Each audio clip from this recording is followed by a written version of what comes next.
Wait.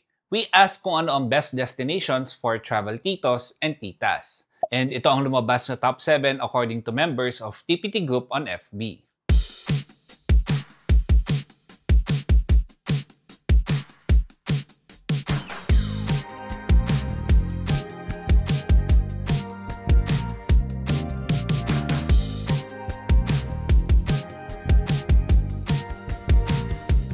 Ano sa tingin nyo ang number 1? Hulaan nyo below. But before we reveal yung top destination, tandaan na kahit travel tito or tita na tayo, we can still be fit and active. And pwedeng-pwede pa rin nating experience mga exciting attractions. Kahit pa 50 plus ka na. Kapag ganyang era na, pwedeng nakaka-experience na ng common signs of aging like forgetfulness or aching joints.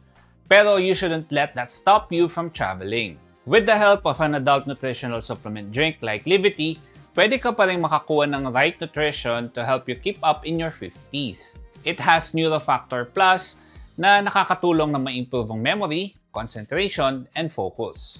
And Strength Core Plus to help strengthen bones, joints, and muscles.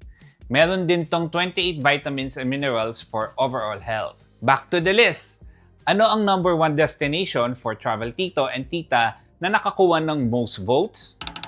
Singapore! Let us know if you agree or meron pa kayong destination na gustong i-add. And follow for more travel videos!